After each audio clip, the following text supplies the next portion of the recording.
conserve plastic by using paper straws, but package them in plastic.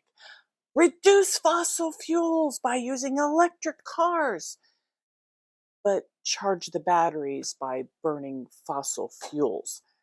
Protect the environment with wind-generated energy, then watch the windmills kill massive amounts of birds and now whales, which harms the environment. Can this logic get any more insane? Yes, it can.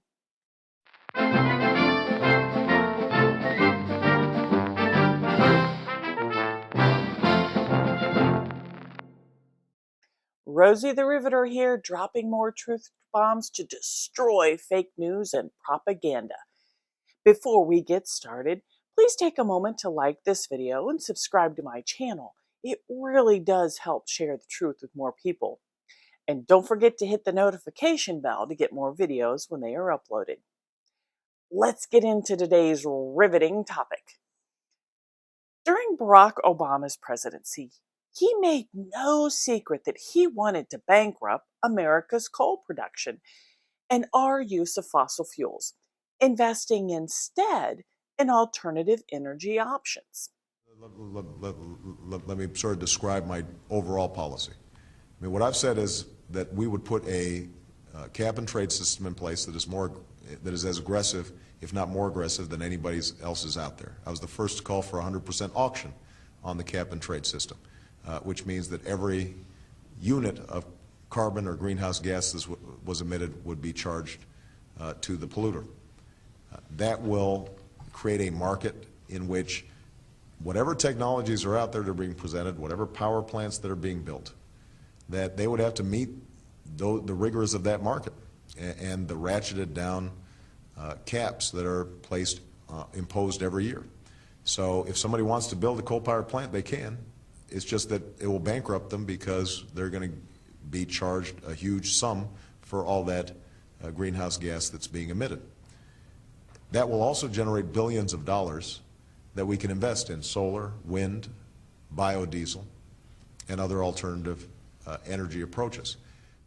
While campaigning and after entering the White House, Biden echoed those sentiments regarding the oil industry, replacing it with renewable resources. Would you close down the oil industry? By the way, I would transition from the oil industry, yes.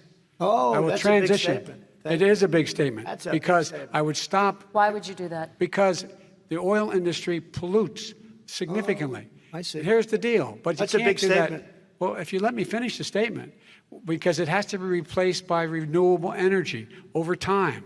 Over time. And I'd stop giving to the oil industry, I'd stop giving them federal subsidies. He won't give federal subsidies to the gas, excuse me, to solar and wind. Yeah. Why are we giving it to oil industry? We actually do give All it right. to solar and wind. We and have that's one maybe the final biggest question. statement in terms of business. That's the biggest statement. Okay. Because We have basically one what he's final saying question, is he is Mr. going to President. destroy the oil industry. Okay. Will you remember that, Texas? Will you Okay. remember that, Pennsylvania, Oklahoma? Vice President Biden, let me. And just in October, he doubled down on shutting down coal plants across America. The summer of 2020 saw California Governor Newsom come front and center in the environmental cause by pushing and achieving legislation to stop the sale of gas-powered cars, despite not being anywhere close to having the infrastructure needed to support electric vehicles. He wants to force people to buy electric vehicles, but when their energy grid became overloaded just days later due to the heat, he begged Californians not to charge all those electric vehicles he demanded they buy to avoid rolling blackouts. I have several videos on the left's misguided push for electric vehicles, which I'll link to in the description box below. But in this video, I want to discuss their next brilliant plan to combat climate change.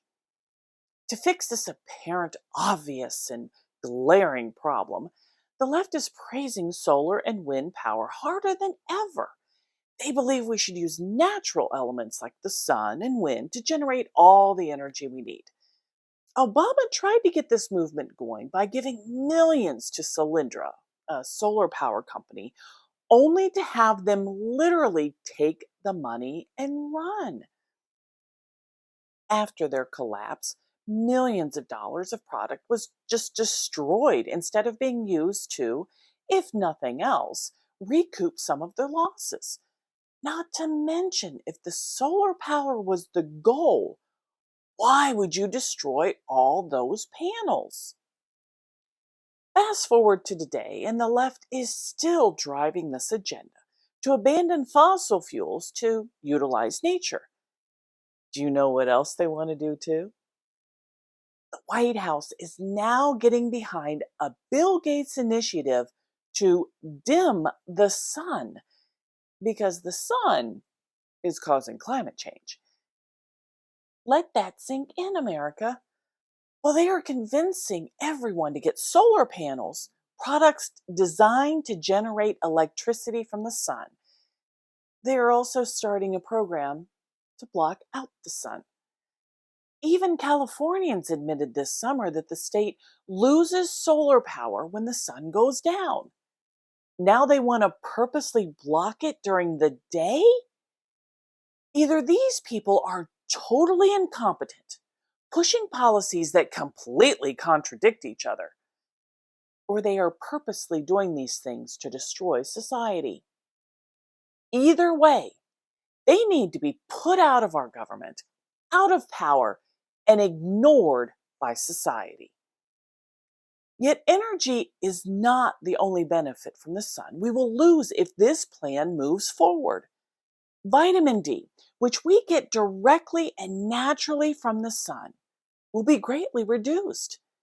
That will mean people will get sicker more frequently and for longer periods of time. Plants need sun to grow. If our plants aren't able to fully grow, we can't feed ourselves or the animals we also use for food. Good thing Bill Gates has his own synthetic meat, right? Seriously, this guy is in everything. From education with Common Core to vaccinating the world and controlling our food. And now he wants to move to dim the sun. What kind of God complex narcissist are we dealing with? This is a computer geek, people, who became a philanthropist, bragging it makes way more money. Why are we listening to this man? Our food, our health, our environment will be greatly harmed, and no one, especially environmentalists, seem to care about it. In fact, they're just resigning to it. But let's be honest, America. This is not misguided policies or ideas not properly envisioned. This is pure, unadulterated. It can only be conceived and carried out by people who hate humanity. And that hatred is generated by an entity that despises God and has been trying to destroy God's creation since the Garden of Eden. There's nothing about the environmental movement that has a darn thing to do with helping the environment. On the contrary, it is filled with destruction, deception, and death. We must wake up, America, before it's too late to reverse all of these demonistic actions. But, Rosie, what can we do, you ask? The only thing we can do. Turn back to God. Repent, beg for forgiveness, and get on our knees and pray harder than we have ever prayed before. I'm Rosie the Riveter, and that's my 2 cents. But what do you think? Leave your comments down below. Make no mistake, we are in an information war, and the weapon is truth. Find it. If you don't know where to start, begin at thefactspaper.com, where I have links to thousands of articles fighting fake news and propaganda, including those noted in this video. Investigate and discover the truth for yourself. The fight is tough, and the fight is hard. But we are winning. The light of truth will destroy the evils of darkness. Come on, patriots. We can do it.